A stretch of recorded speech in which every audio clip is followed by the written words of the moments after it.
United States of আমেরিকার এক লোক তার অনেক বন্ধুকে মুসলমান বানিয়েছে, কালিমার দাওয়াত দিয়েছে, কিন্তু তার বিজনেস পার্টনার খ্রিস্টান বন্ধুকে সে কালিমার দাওয়াত দিতে পারে নাই। সে মনে মনে ভাবলো, আমার জীবন থাক আর না থাক, আমার খ্রিস্টান বন্ধুকে তার কলিজার ভেতরে কালিমার দাওয়াত দিয়ে আমি ছিদ্র করে দেবো। কোন সুবহানাল্লাহ।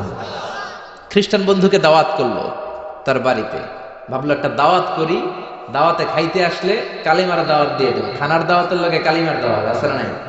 আছে না নাই? ও মিয়া, খাওয়া আছে যেখানে মানুষ যায়, জিলাপি আছে যেখানে পোলাপান যায়, দাওয়াত দিল, খাবারের দাওয়াত, ডাইনিং টেবিল ভর্তি খাবার আর খাবার। খ্রিস্টান বন্ধু আসছে, পেট ভরে খেয়েছে, মহা খুশি, আমার মুসলিম বন্ধু আমার দাওয়াত দিয়েছে, আমাকে লাঞ্চ করালো। এরপর স্টারবাক্সের 2টা কফি দুইজনে নিয়ে ডাইনিং টেবিলে বসেছে। তো মুসলিম বন্ধুর মাথায় চিন্তা, যে করেই হোক কালিমার দাওয়াতটা আমার এই খ্রিস্টান বন্ধুর অন্তরের মধ্যে আমি ঢুকিয়ে দিব। খ্রিস্টান বন্ধুকে সে জিজ্ঞেস করলো, oh my friend, how much time do you need to make a parallel circle by 2 million Christians? ও আমার বন্ধু, 20 লক্ষ খ্রিস্টানকে তুমি গোল গোল করে দাঁড় করাবা, তোমার কত সময় লাগবে? খ্রিস্টান বন্ধু বলে, what's the hell are you talking about? এগুলো তুমি কি কও? 20 লক্ষ খ্রিস্টান তুমি পাইবা কই? আর 20 লক্ষ খ্রিস্টানকে এক মাঠের মধ্যে যে দাঁড় করাবা, এরকম বড় মাঠও পাবা কই? মুসলিম বন্ধু বলে, ফর এন এক্সাম্পল, ধরে নাও, উদাহরণস্বরূপ আমি যদি তোমাকে বিশাল বড় একটা স্কয়ার দেই, মাঠ, আর 20 লাখ খ্রিস্টান এনে দেই, 20 লাখ খ্রিস্টানকে এরকম গোল গোল প্যারালাল সার্কেলে তুমি দাঁড় করাবা, কত সময় লাগবে? খ্রিস্টান বন্ধু বলে, অ্যাটলিস্ট আই নিড 1 উইক, 1 সপ্তাহ তো লাগবেই, but I need to train them up. এই লোকগুলোকে আমার ট্রেন আপ করতে হবে, প্রশিক্ষণ দিতে হবে। 1 সপ্তাহের টানা প্রশিক্ষণ এবং ট্রেনিং দিতে পারলেই 20 লক্ষ খ্রিস্টানকে আমি প্যারালাল সার্কেল গোল গোল করে দাঁড় করাতে পারবো। মুসলিম বন্ধু বলল, ফাইন। মুসলিম বন্ধুর মাথায় একটাই চিন্তা, কেমন করে কালিমার দাওয়াত দেওয়া যায়, যেরকম, ঠিক কিনা? মুসলিম বন্ধু বলল, keep in your mind, they are not from the same countries man. এই 20 লক্ষ খ্রিস্টান কিন্তু একই দেশের হবে না। Some of them from United States of America, some from England, some from Switzerland, some from Singapore, Malaysia, Indonesia, Bangladesh, অনেক দেশের লোক হবে তারা। কত সময় লাগবে? খ্রিস্টান বন্ধু বলে, it's very tough for me. তাহলে তো এটা আমার জন্য খুব টাফ হয়ে যায়। I can't make it within a week. 1 সপ্তাহে এটা করা আমার পক্ষে সম্ভব। I need 2 weeks. আমার 2 সপ্তাহ লাগবে। কয় সপ্তাহ? জোরে বলেন, কয় সপ্তাহ? 2 সপ্তাহ লাগবে। মুসলিম বন্ধু বলল, কিপ ইন ইউর মাইন্ড, এটা তোমার মাথায় রেখো, they are not from the same languages. এই 20 লক্ষ খ্রিস্টান কিন্তু একই ভাষাভাষীর নয়। তাদের কেউ কথা বলবে ইংরেজিতে, কেউ উর্দুতে, কেউ চাইনিজ, কেউ মান্দারিন, কেউ উর্দু, কেউ হিন্দি, কেউ সিন্ধি, কেউ বাংলা, কেউ টার্কিশ, কেউ মালায়া, কেউ সুহাইলি। এক একজন এক এক ভাষায় কথা বলবে, কত সময় লাগবে? খ্রিস্টান বন্ধু বলল, দেন ইটস ভেরি টাফ, আরো কঠিন হয়ে যাবে। I need 3 weeks. কয় সপ্তাহ লাগবে? কথা বলেন, কয় সপ্তাহ? 3 সপ্তাহ লেগে যাবে। মুসলিম বন্ধু বলল, কিপ ইন ইউর মাইন্ড, এটা তোমার মাথায় রেখো, they are not from the same ages. এই সবগুলো 20 লক্ষ খ্রিস্টান একই বয়সের নয়, একই লিঙ্গের নয়। কেউ পুরুষ, কেউ নারী, কেউ ছোট্ট বাচ্চা, কেউ যুবক, কেউ যুবতী, আবাল বৃদ্ধ বনিতা, বিভিন্ন বয়সের লোক হবে।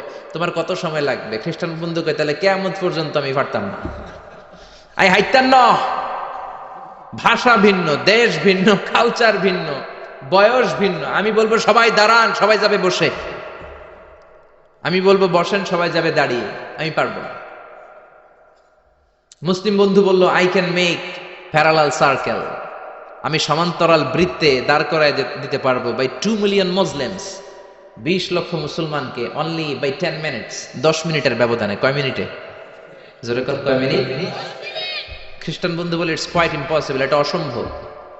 10 মিনিটে 20 লক্ষ মুসলমানকে তুমি প্যারালাল সার্কেল, সমান্তরাল বৃত্তে দাঁড় করাবা, কোনো বাঁকাতেরা হতে পারবে না। How come it possible man? এটা কেমন করে সম্ভব? মুসলিম বন্ধু বলে, ইটস পসিবল ইনশা। জোরে বলেন, ইটস পসিবল ইনশা। আল্লাহ যদি চায় এটা সম্ভব। But you have to make a visit to KSA। তোমাকে কিংডম অফ সৌদি আরাবিয়া, সৌদিতে একটু ভিজিট করতে হবে। সে রাজু হয়ে গেল, বুদ্ধি করে জিলহজ মাসের 10 তারিখে নিয়ে গেল তাকে সৌদিতে। আপনারা জানেন, হেরেমের বাউন্ডারিতে কোনো কাফের খ্রিস্টান ঢুকতে পারে না। তার পরিচয়টা গোপন করে মুসলিম বন্ধু তাকে নিয়ে গেল জিলহজের 10 তারিখ হজের মৌসুমে মক্কার পাশে কাবাঘরের পাশে একটা বিল্ডিং আছে আব্দুল আজিজের ওয়াকফ, এটাকে বলে জামজাম টাওয়ার, দি মক্কা রয়্যাল ক্লক টাওয়ার, 120 তলা উঁচু, এটার 80 তলায় একটা হোটেল ভাড়া করলো, একটা রুম ভাড়া করলো। ওই দিন সব হাজী সাহেবান মিনার জবাইয়ের কাজ শেষে ফরজ তাওয়াফ করার জন্য মিনা থুইয়া সব কাবা ঘরের এদিকে বিড়বিড় করতেছে, কত সুবহানাল্লাহ। মাগরিবের টাইম। খ্রিস্টান বন্ধু বললো, where is your magic man? তুমি না আমার একটা ম্যাজিক দেখাইবা? খ্রিস্টান মনে করছে এটা মনে হয় ম্যাজিক। তা না হলে 10 মিনিটে 20 লাখ মুসলমানরা এরকম গোল গোল করে কে সমান করে দাঁড় করাতে পারে? What is your magic? তোমার ম্যাজিক কই? মুসলিম বন্ধু বলে, let's go to very close to the window, চলো জানালার কাছে যাই। 80 তলা বিল্ডিং এর উপর থেকে জানালার কাছে যে when they open the window, যখন জানালা খুললো নিচে তাকিয়ে খ্রিস্টান বন্ধু তো অবাক। 20 লক্ষ হাজী সাহেবান, একটা ইজার একটা রিদা, একটা সাদা কাপড়ের চাদর একটা সাদা কাপড়ের লুঙ্গি পরে লাব্বাইক লাব্বাইক বলে কারে ডাকে? জোরে বলেন, কারে ডাকে? এই দৃশ্য কোনোদিন খ্রিস্টান দেখে নাই, দেখে তো অবাক। ইন দ্য মিন টাইম মাগরিবের আজান হতে শুরু করেছে। আল্লাহু আকবার, আল্লাহু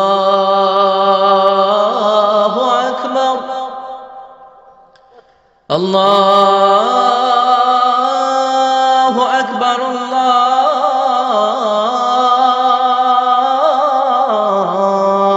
আকবার। পড়েন আল্লাহু আকবার। আজানের শব্দ শুনে 20 লক্ষ হাজী সাহেবান মৌমাছির মতো গুনগুন গুনগুন করতে করতে কাবা ঘরের যতগুলো দরজা ছিল বাবে ফয়সাল দিয়ে, বাবে আব্দুল আজিজ দিয়ে, বাবুল ওমরা দিয়ে কাবা ঘরে ঢুকতে শুরু করেছে। আর মিলিটারির মতো, সেনাবাহিনীর মতো গোল হয়ে দাঁড়াতে শুরু করেছে। জোরে বলেন আল্লাহু আকবার। খ্রিস্টান বন্ধু দেখে তো অবাক, কারণ তার পুরো জীবনে এরকম দৃশ্য সে দেখে নাই। সুবহানাল্লাহ। তার ঠিক 5-7 মিনিট পরে ইকামত হতে শুরু করেছে। আল্লাহু আকবার, আল্লাহু আকবার, আশহাদু আন লা ইলাহা ইল্লাল্লাহ, আশহাদু আন্না মুহাম্মাদার রাসূলুল্লাহ, হাইয়া আলাস সালাতি হাইয়া আলাল ফালাহ, قد قامت الصلاة قد قامت الصلاة, الله أكبر الله أكبر لا إله إلا الله. একামত হওয়ার সাথে সাথে আর কোনো কথা নাই। কাবা ঘরের মাতাফ তাওয়াফের জায়গা প্যাকআপ, 3 তলা হেরেম শরীফ প্যাকআপ, হেরেম শরীফের বাইরে বিশাল ফাঁকা জায়গা প্যাকআপ, কবুতর চত্বর প্যাকআপ, শারে ইব্রাহিম আল খলিলি প্যাকআপ। 20 লক্ষ হাজী সাহেবান গোল হয়ে দাঁড়িয়ে গিয়েছে। কাবা ঘরের সবচেয়ে সুরেলা কণ্ঠের ইমাম শাইখ আব্দুর রহমান সুদাইস মাইক্রোফোন হাতে নিয়ে ঘোষণা দিচ্ছেন, ইস্তাকিমু ওয়া'তাদিলু ইয়ারহামুকুমুল্লাহ, সাওয়ু সুফুফাকুম ফাইন্না তাসওয়িয়াতাস সুফুফ মিন তামামিস সালাহ। Please make the line straight and attach your legs and shoulders and perform the salah as if it's our last and final prayer. কাতার বন্দী হয়ে যান, পায়ের সাথে পা লাগান, কাঁধের সাথে কাঁধ লাগান। 20 লক্ষ হাজী সাহেবান দাঁড়িয়ে গিয়েছে। উনি নামাজ শুরু করেছেন। আল্লাহু আকবার, আলহামদুলিল্লাহি রাব্বিল আলামিন, আর রহমানির রহিম, মালিকি ইয়াউমিদ্দিন, ইয়্যাকা না'বুদু ওয়া ইয়্যাকা নাস্তাঈন, ইহদিনাস সিরাতাল মুস্তাকিম, সিরাতাল লাযীনা আন'আমতা আলাইহিম غير المغضوب عليهم ولا الضالين. পড়েন আমিন। সূরা ফাতিহা পড়লেন, ফাতিহার সাথে আরেকটা সূরা মেলালেন, আল্লাহু আকবার। রুকুতে গেলেন, রুকু থেকে দাঁড়ালেন, আল্লাহু আকবার বলে আবার সিজদায় গেলেন। 20 লক্ষ হাজী সাহেব একসাথে রুকুতে গেল, একসাথে সিজদায় গেল। 80 তলা বিল্ডিং এর উপর থেকে যদি আপনি তাকান যে 20 লক্ষ হাজী একসাথে উঠে একই কাপড়, maintaining the same dress code, একই ড্রেস পরে দে আর গোইং টু রুকু, দে আর পারফর্মিং দ্য সুজুদ, একসাথে রুকু দেয়, একসাথে সিজদা দেয়। এই দৃশ্য দেখলে কান্না কলিজা ঠান্ডা হয়ে যায়, এরকম ঠিক কিনা? এই দৃশ্য দেখে খ্রিস্টান বন্ধু স্টার্টেড টু ক্রাই, কাঁদতে শুরু করেছে, স্টার্টেড টু ভাইব্রেট, কাঁপতে শুরু করেছে। মুসলিম বন্ধু খ্রিস্টান বন্ধুরে জড়িয়ে ধরে বলে, ও বন্ধু তুই কাঁদিস কেন, তুই কাঁপিস কেন? খ্রিস্টান বন্ধু বলে আমার জীবনে কোনোদিন এত সুন্দর দৃশ্য আমি দেখি নাই। কি নামে ধর্মের কি নাম? মুসলিম বন্ধু বলে ইসলাম, খ্রিস্টান বলে আমিও আমার বাইবেল নিয়ে অনেক ভেজালে আছি, বাইবেলের এক চ্যাপ্টারে এক কথা, আরেক চ্যাপ্টারে আরেক কথা, কোনো মিল নাই, জোরে কোন ঠিক কিনা? আর আমি খ্রিস্ট ধর্মে থাকতে চাই না, তোদের ধর্মে আমার ঢুকিয়ে নে। মুসলিম বন্ধু বলল যাও আশ্রমে যাও, মেক এন অ্যাবলিউশন, ওযু করে আসো, আর কাবার দিকে তাকিয়ে আমার হাতের মধ্যে তোমার ডান হাত রেখে চিল্লায়া পড়ো লা ইলাহা ইল্লাল্লাহু মুহাম্মাদুর রাসূলুল্লাহ সাল্লাল্লাহু